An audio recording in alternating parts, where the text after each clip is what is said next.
are gathered here at a time when many terms have been settled. Today we talk about biodiversity because it has been alive and well and is alive and well. And we recognize the significance of biodiversity as relates to the Mara Basin. You will hear today we talk about the transboundary nature of the Mara Basin. We'll be talking about deforestation and afforestation. We'll be talking about the issue of sedimentation. We'll be talking about issues relating to water. All these terms are now settled. But there was a time when we assumed that the river would renew itself. There was a time when we assumed that the environment was self-sustaining. There was a time when we assumed that nothing would harm the environment, but today we know better. We know better because we are in a position to understand why it is significant to ensure that the Mara Basin is preserved and or utilized in a sustainable manner. Today, we are assembled here and we recognize that human activity, if left uncontrolled, can impact negatively on the Mara ecosystem. Today, we recognize that we share this very important resource with animals whose role in our economies are critical. Today, we recognize that how we deal with our rivers is an important thing, and that is why we are assembled here today. When therefore we meet this morning and for the next 2 days to interrogate in a scientific manner some of the issues that are relevant to this particular theme, we are reminding ourselves of the significance of conservation. But let us ask ourselves certain very basic questions. Why should we conserve? We are here to remind ourselves that conservation is critical because we have a duty to this generation and generations yet to be born. In other words, we have an intergenerational responsibility to use the Mara responsibly. We also are aware that the Mara Basin is an ecosystem which must be understood in its totality, and that it is critical, number one, that we appreciate that ecosystem, and number two, that we conduct ourselves in a manner that will sustain that ecosystem. We also are aware that this is an area which enjoys biodiversity, and that the preservation and the protection of that biodiversity is critical, because the Mara ecosystem, if you permit me, is a critical area in the economy of the areas that it transverses. It happens that this system spans over 2 countries, namely Kenya and the United Republic of Tanzania. which brings me to a critical question. Each of these countries, of course, under what some of you will be familiar with, the Hammond's Doctrine, have the right to claim that we can use our waters in whichever way we desire. But we know better that because this is a transboundary resource, it is critical for Tanzania and Kenya to collaborate. Indeed, it is for that very reason that the two countries are very heavily represented in this forum. But even beyond the United Republic of Tanzania and Kenya, the entire East African region have an interest, because the Mara is, in a manner of speaking, the lungs of this region. And if we recognize that reality, this conference must therefore address itself to critical issues. How do we deal with issues that are relevant to the protection of the ecosystem and are relevant to the protection of the biodiversity at a time when we are talking about development? And let us ask ourselves, what is development? I remember in 1967 indeed, not 66, after Tanzania had just brought forth the Arusha Declaration, the then president of Tanzania, Mwalimu Kambarage Nyerere, was interviewed about the thing called development. And this is what he said, that sometimes when we define development, we think that development is the construction of roads. We think that development is the construction of infrastructure. And we think that development are things which are brought upon us by the interactions of the 20th century. But that is not development in its totality. Development is about developing the human being and how the human being interacts with its environment. And that is the definition that I want us to adopt. How do we interact with our development? How do we interact with our environment? We who are citizens of the United Republic of Tanzania, we who are the citizens of Kenya in the Mara Basin.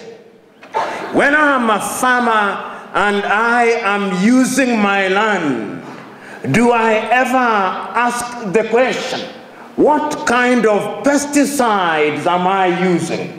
Or what concerns me is the yield that I'll get at the end of it. But if we were to ask ourselves that very foundational and yet fundamental question, governments would legislate to ensure that pesticides that are used in that basin are friendly to the waters that flow in the Mara River. Why would that be important? Because it has several implications. It has health implications. It has implications on the health of the Mara River itself. It has implications on the quality of the soil in the Mara Basin. And this, in my submission, are some of the things that are going to be very critical as you scientists interrogate matters that are germane to the entire discourse of the Mara Basin. Another thing that we must ask ourselves, how do we ensure that those who live along the Mara Basin consume the knowledge that we have? When we are assembled here, and when you break out, you will be submitting papers. You will be transmitting knowledge, some of which will sound esoteric to the consumers and the residents of the Mara River. How will you break down to the Maasai and those who are inhabitants of the Mara region, what word in Ma defines biodiversity? Do you have one? When you talk about the ecosystem, which word will you use in the streets of Narok so that your interaction here is not simply an assembly of people who are engaged in scientific discourse at an ivory tower? How are you going to break it down in capsules that can be consumed? Because this is what science is all about. Science is about interrogating knowledge in a manner that can then be cascaded to the consumers in a manner that will change the quality of their lives. There was a time when a particular politician, he came from this part of the world, in justifying cutting down of the Mau forest, when he was told that, you know, it is because of the Mau forest that we have rain, he said, no, rain does not come from the forest, rain comes from the skies. I am quite certain, and there is no shortage of politicians in this assembly, when they are here, they will speak like us, but when they go to their constituents, they'll say just about what I'm saying.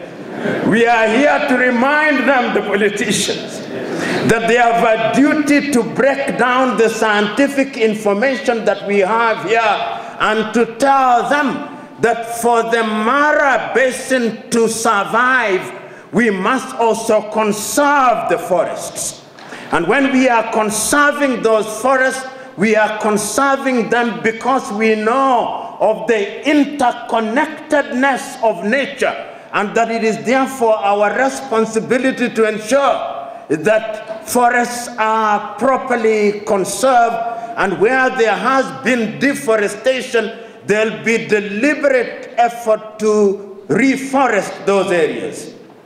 I also know that we live in an area where we think industrialization is critical, and nobody is quarreling with industrialization.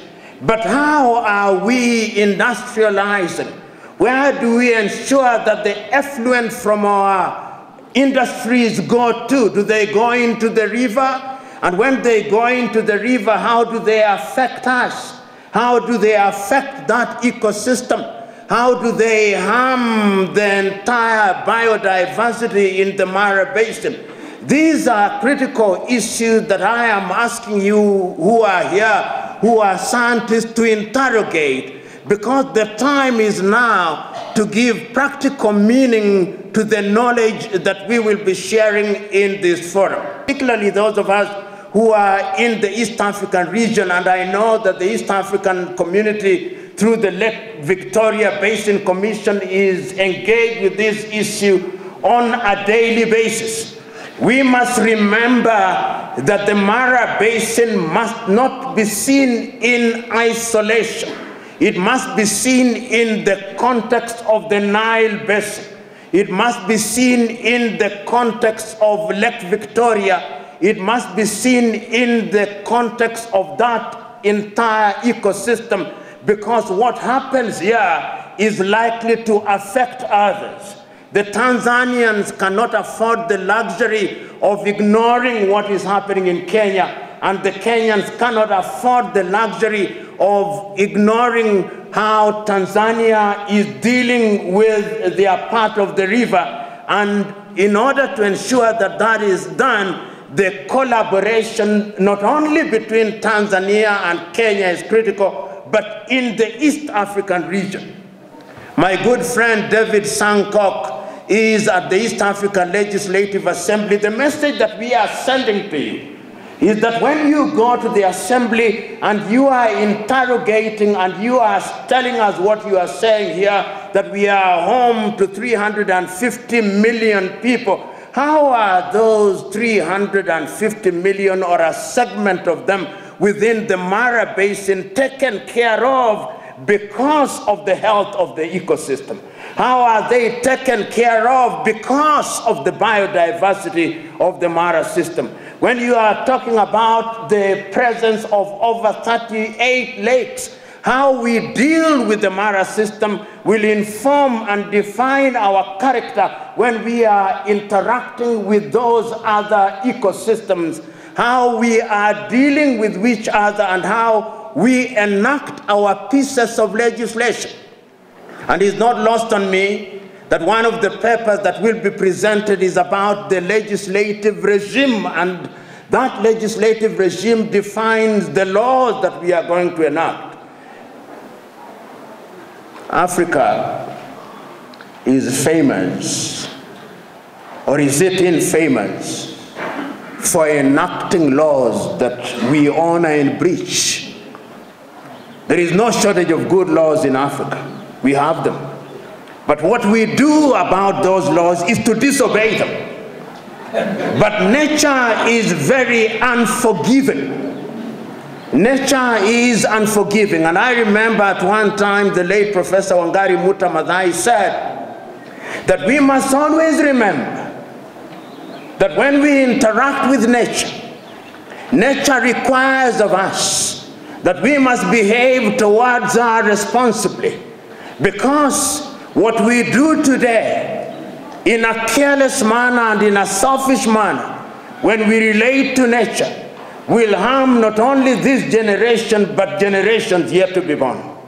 It is therefore critical that when we are enacting legislation in Kenya and in Tanzania, there is interaction, and I want to believe that the East African Legislative Assembly does indeed provide the forum which could be a melting pot so that we are able to enact legislation that is relevant and which will ensure that we preserve and conserve the ecosystem and the biodiversity, which makes the Mara Basin to be a rich basin. When you talk to the governor of Narok, and in his absence I've had the occasion to talk to his deputy here, he proudly tells me, and I agree with him, that they benefit in a big way from the Mara Basin. They collect money in the billions because the biodiversity is alive and well, because the wildebeests and the zebras still migrate from the Mara through to the Serengeti.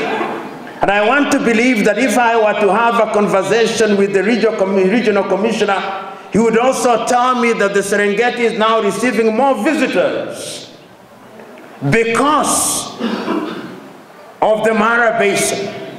But do we ever stop for a minute to imagine, and I want you to imagine that scenario,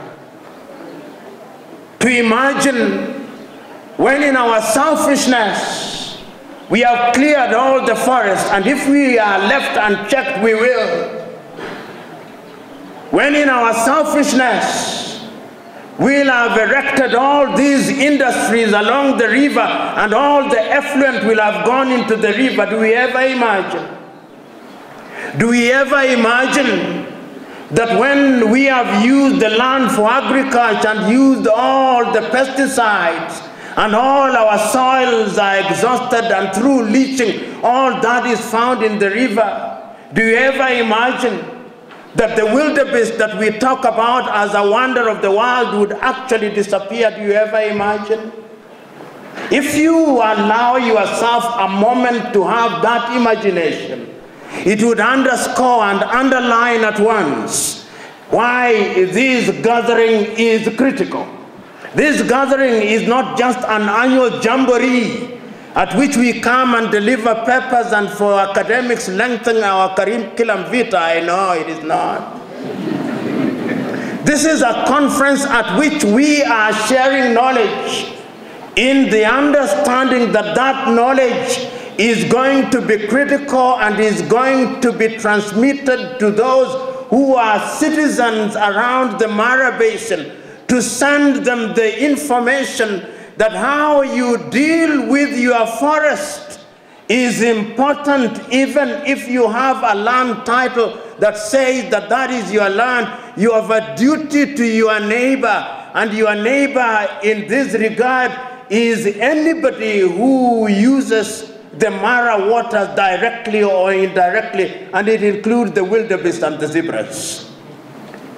It is a message to those who are intending to plant or to erect industries along the basin, to tell them that when you are doing your industry, it is critical that we have an idea of how we are going to protect the environment, that they must be told. It is a message to NEMA in Kenya that their role is not just a perfunctory role where they give certificates without proper examination, that they have a duty to this generation and generations yet to be born. It is a statement to those who are using their soil to know that the soil health is also critical to the life of the Mara. It is also a message to the greedy individuals who think that when they want to make furniture, they must cut down trees, that the runoff that leads to sedimentation of the Mara is not good, both for human beings and for animals. It is a message to all of us that this biodiversity is a lifeblood for all types of animals, and all these animals are important. If you think that you human beings were the only important things in the world, the day that the bees disappear from the world, you'll know that there is nothing that you can do. That is when you'll know that your life depends on a butterfly and on a bee. These are the things that we must ask ourselves in an assembly such as this. And I'm acutely aware that when you break out, you are going to give practical meaning to words which hitherto have been treated as technical words. So today, as we gather here, and as we talk about Mara's Basin, and as we talk about biodiversity, and as we talk about the ecosystem, I want you to go out there. I know some of your papers are already written, but you can revise them. Make sure that you have a practical definition of what ecosystem is, so that if you are Maasai, have a name for ecosystem. If you are a Kamba, have a name for ecosystem, because the people want to hear that there was a meeting in Masai Mara University and the ecosystem means this. And me, the Maasai herdsman, when I'm grazing my cows, I can harm the ecosystem in this way. I want you that when you are delivering your papers, have a word for biodiversity. A word that will be capable of being understood in the streets of Narok, in Bomet, in Loliondo in Tanzania. I know that the Tanzanians are making every effort to talk about things like tabia nchi. It's a good effort in order to make people relate with what is happening. I want you to break down those words. I want you to make and give practical meaning to forestation. In Kenya and in many African countries, we are fond of drama. We dramatize, and I hope that Madam Professor Vice Chancellor, the trees we planted will survive. I've gone to many places where we plant trees, and that is the day they begin to die. I am suggesting to us that when we are doing these things, they must be done seriously, because it is in our seriousness that we are making a commitment that even a single tree that is planted is the beginning of the planting of the 30 billion trees that we are talking about. And I'm suggesting that even when we are planting those trees, we must begin to give pride of place to indigenous trees, because God was not unwise in choosing that some trees would grow in Africa and others would grow in Europe. And yet now we have been persuaded that the trees that grow in Europe are the ones that must grow in Africa. We must change our thinking and give practical meaning to things that are sustainable within our environment. I hope that when you are talking to small farmers along the Mara Basin, you are going to be able to persuade them that how they use land is critical to how the Mara behaves. All these things we say because, ladies and gentlemen, we realize that the interaction between nature and man is very critical. It is critical because, in a manner of speaking, is the lifeblood and the interdependentness and the interconnectedness of our life, not only just by survival, but through its quality, is dependent upon all these gifts that nature has given us. Climate change. Today, when you go to many meetings, a conversation is not concluded without talking about climate change. There was a time when we thought climate change was something that was alien to us. Today we know better. You go to a place where there was no rain, the rains come as if they were sent by the devil himself. And when you begin to plant and you think that your crops are going to do well, they disappear without a whimper.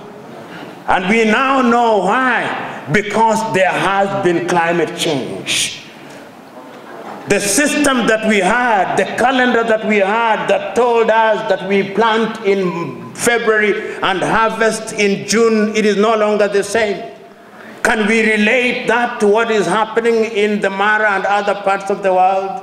Climate change is now a reality. And it is only sending us one message, that if we continue to engage in our irresponsible and selfish behavior, even humanity as we know it today will disappear. So the message is clear.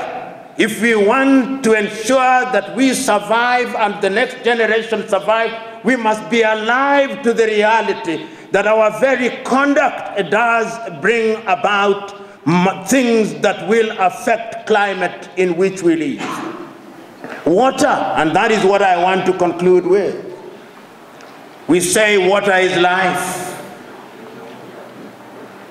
Do you know that if we continue to behave the way we are behaving, and those from the Lake Victoria Basin will tell you, most of our rivers in East Africa are dead or dying. Scientifically, some of them are dead. You can no longer go to those rivers and fetch water that is potable. And it's a matter of time that we lose all those. We are losing groundwater. The quality of groundwater is also becoming poorer and poorer by the day. Yet you think that that has no link. Those of you who are in the Mara Basin, there is a link. How you behave upstream affects the downstream. If we are alive to all those things, then we'll begin to behave. So, ladies and gentlemen, the tragedy of my engagement this morning is that I'm preaching to the converted. The converted here, you know all that ought to be known. So what is my final message? My final message is that you who are converted, you who know the value of biodiversity, you who know what ecosystems are, you who know the impact of climate change, you who know the impact and the effect of deforestation, you who know the impact of reduced quality of soils, you who know the impact of poor quality of water, go out into the world. Go out into the world having broken down your academic and scientific papers, that they may be understood by the uninitiated and those who are not converted, so that we can say that we met here at Masai Mara University for the 13th time, and when we come again, or we meet again in Tanzania for the 14th time, we are able to bring people who are not scientists to give their testimonies that the quality of water on our part of the world is better, that there was extension services, that the lecturer at Maseno University, the lecturers at Kisii University, at Masai Mara University, at Muzumbe University visited our villages, and in our villages they talked talked about biodiversity. They talked about ecosystem. When that happens, I will be happy. And I look forward to being happy. God bless you. Moregasi English Medium School ni shule ya awali na msingi iliyoko Sirari wilayani Tarime, mkoa wa Mara nchini Tanzania. Ni shule ya kutwa na bweni yenye mazingira wezeshi na rafiki kwa mwanao. Aidha, kwa wanafunzi wa kutwa, usafiri ni uhakika. Ewe mzazi, bado hujachelewa. Sasa mlete mwanao Moregasi English Medium School apate elimu bora na sio bora elimu. Kwa mawasiliano, wasiliana nasi moja kwa moja kupitia simu namba 0765 65 67 05 au 0628 94 34 24 au 0745 49 41 02. Wote mnakaribishwa.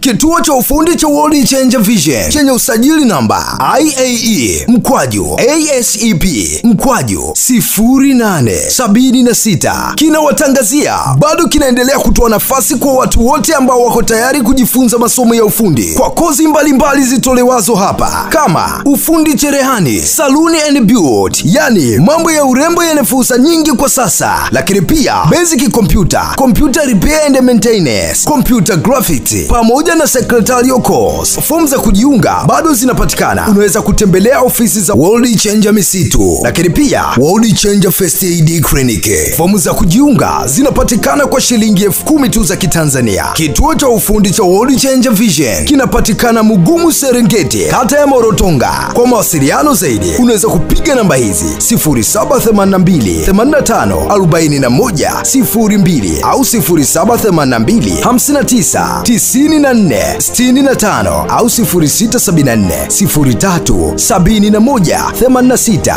Wote mnakaribishwa. Na Baki Africa Motor ni hoteli nzuri yenye huduma zote kikiwemo chakula cha asili.